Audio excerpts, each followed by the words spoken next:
다윗은 오늘 이 시편에서 하나님께서 자신의 기도에 귀를 기울여 주시고 자신이 간구할 때 숨지 마십시오 이렇게 호소하고 있습니다.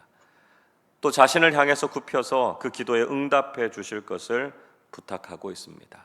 자신이 너무 큰 근심을 경험하고 있다는 것이죠. 그래서 편하지 못하다 이렇게 탄식하고 있습니다.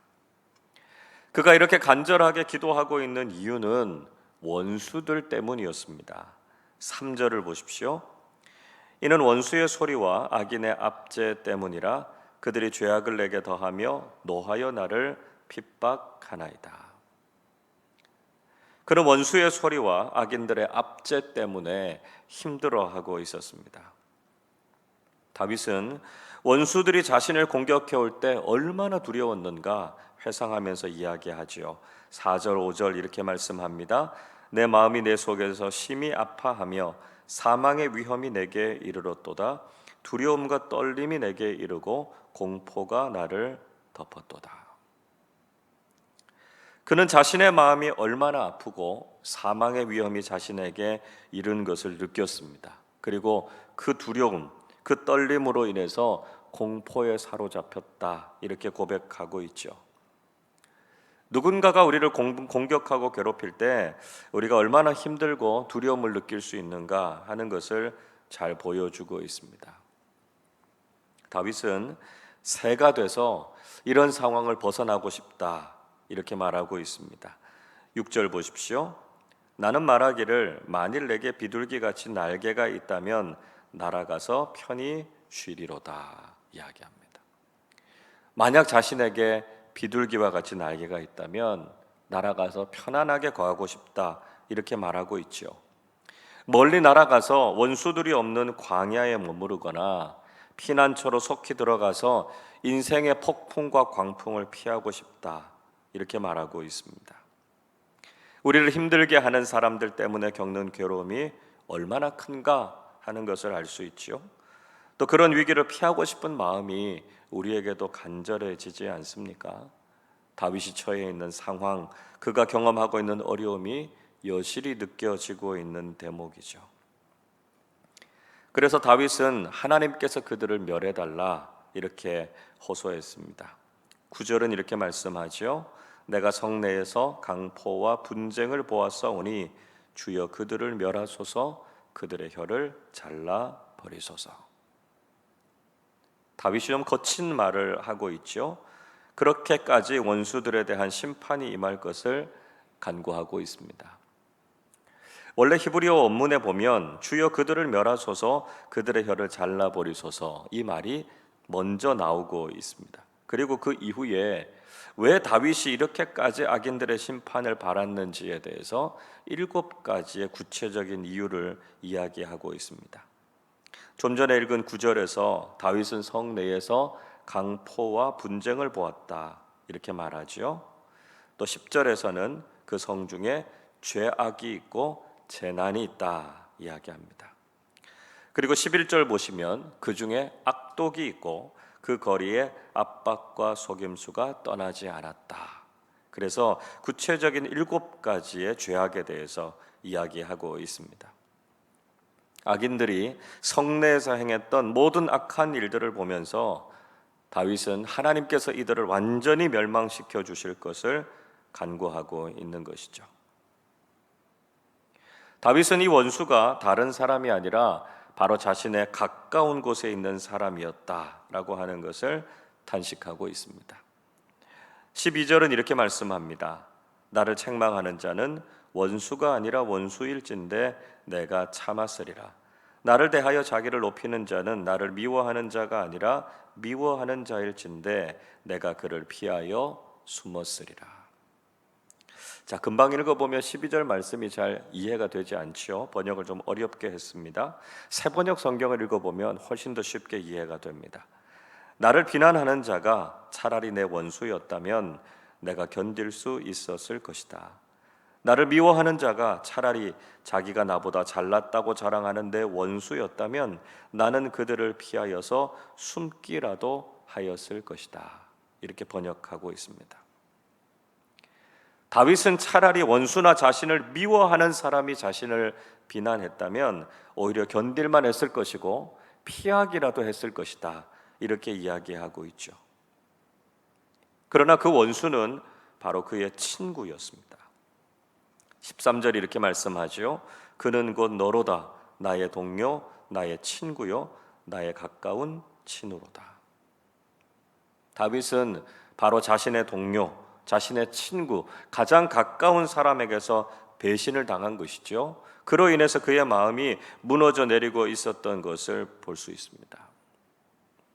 14절 말씀 보시면 그 친구는 다윗이 어떻게 할지에 대해서 아주 재미있게 의논했던 사람이었다, 이렇게 이야기하고 있고요.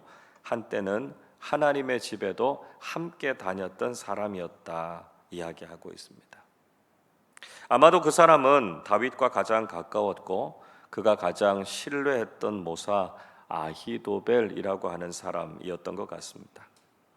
그의 배신 때문에 그가 무척 괴로워하고 절망하고 있었던 모습을 보여주고 있죠. 이 아히도벨이라고 하는 사람, 원래는 다윗의 참모였습니다. 그런데 그의 아들이었던 압살롬이 반역을 일으킨 후에 압살롬의 편이 되죠. 그래서 압살롬에게 가서 계략을 알려주었습니다. 그러나 그의 계획은 후세에 의해서 실행되지 못했습니다. 결국 낙심한 아히도벨은 집으로 돌아가서 자살해서 죽었던 바로 그 사람이 이 아히도벨이라는 사람이죠. 다윗은 이런 아히도벨의 배신으로 인해서 무척 상한 마음으로 오늘 이 시편을 적고 있습니다. 다윗은 이렇게 괴롭고 고통스러운 순간에 하나님께 부르짖어서 기도했습니다. 16절 보시죠. 나는 하나님께 부르짖으리니 여호와께서 나를 구원하시리로다. 그렇게 믿고 신뢰했던 친구마저 자신을 배신했을 때 다윗은 오직 자신이 믿고 의지할 분이 하나님 한 분뿐이시다라고 하는 것을 다시 깨닫게 됐습니다.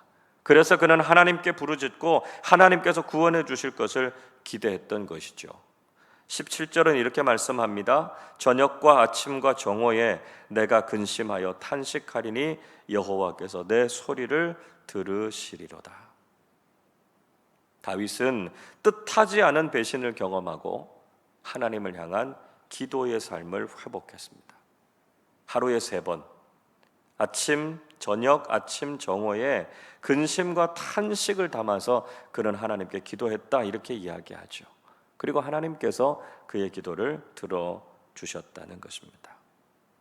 그리고 18절 말씀 보시면 하나님께서는 수많은 대적들과 전쟁에서 그의 생명을 건져주셨고 그에게 평안을 허락해 주셨다 고백하고 있죠. 우리도 인생을 살아가면서 사람을 믿고 의지했다가 때로는 배신을 당하기도 하고 낭패를 경험하셨던 적도 있으셨을 것입니다. 우리는 결코 사람은 믿을 수 있는 대상이 아니다라고 하는 것을 깨닫게 되죠. 우리가 믿고 의지할 분은 하나님 한 분뿐이시다 늘 고백하고요. 하나님께 믿음으로 기도로 나아가야 한다는 것이죠. 우리는 뜻밖의 인생의 고난을 통해서 기도의 삶을 배우고 회복하게 됩니다. 우리가 간절한 마음으로 하나님께 기도할 때 하나님께서는 우리의 기도를 들으시고 우리를 구원해 주시는 하나님이 되십니다. 오직 하나님만 신뢰하고 하나님께만 기도해서 하나님께서 주시는 평안과 구원을 누리실 수 있기를 바랍니다. 다윗은 하나님께서 기도를 들으시고 악한 자들을 낮추실 것이다 이렇게 고백하고 있습니다. 19절 보십시오. 옛부터 계시는 하나님이 들으시고 그들을 낮추시리이다. 그들은 변하지 아니하며 하나님을 경외하지 아니함이니이다. 하나님은 옛적부터 지금까지 항상 계셔서 믿음의 사람들의 기도를 들으신다는 것이죠. 의인의 간구를 들으시고 악인들은 심판하시고요. 그래서 그들이 더 이상 교만하지 못하게 하신다 말씀하고 있습니다. 그러나 악인들은 자신의 악을 버리지 않지요. 하나님을 경외하지 않기 때문에 하나님께서 그들을 심판하셔서 낮추실 것이다 말씀하고 있습니다.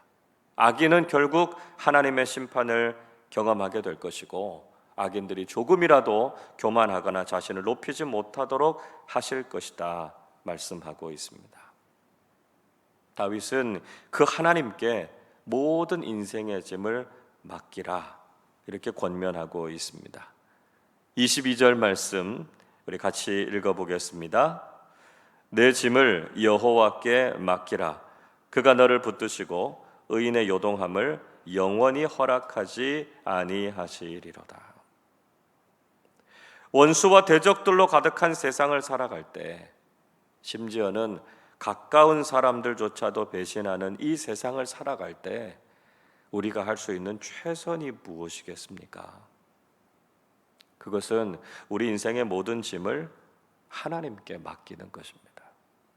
사람을 믿고 의지할 것이 아니라 변함없이 신실하신 하나님만 믿고 그분께 우리의 모든 삶을 맡기는 것이죠.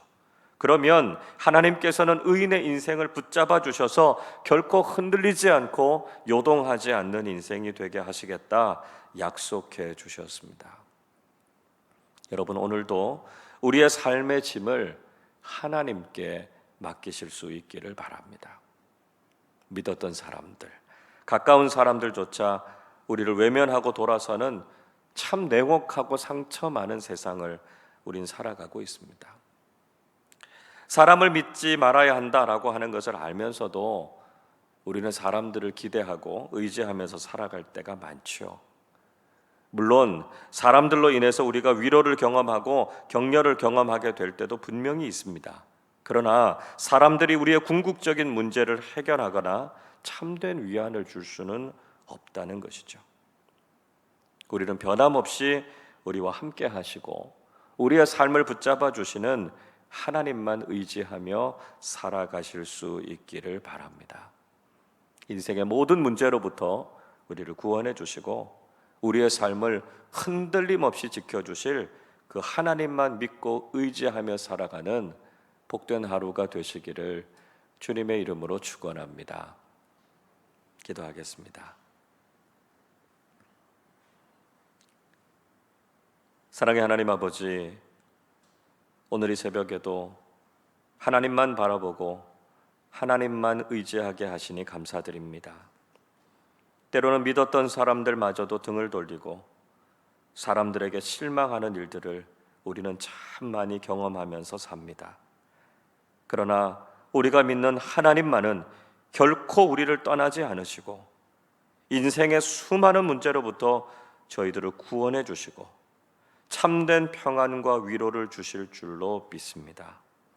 우리 인생의 모든 짐을 오직 하나님께 맡기고 하나님께서 우리의 삶을 흔들림 없이 붙잡아 주시는 그 놀라운 은혜를 경험하게 해 주시옵소서. 오늘 이 새벽에도 우리의 마음을 무겁게 하고 힘들게 하는 많은 기도의 제목들을 주님께 올려드립니다. 하나님, 저희들의 기도를 들으시고 응답해 주셔서 주님께서 주시는 평안과 기쁨을 회복하게 해 주옵소서. 감사드리며 우리 주님 예수 그리스도의 이름으로 기도하옵나이다. 아멘.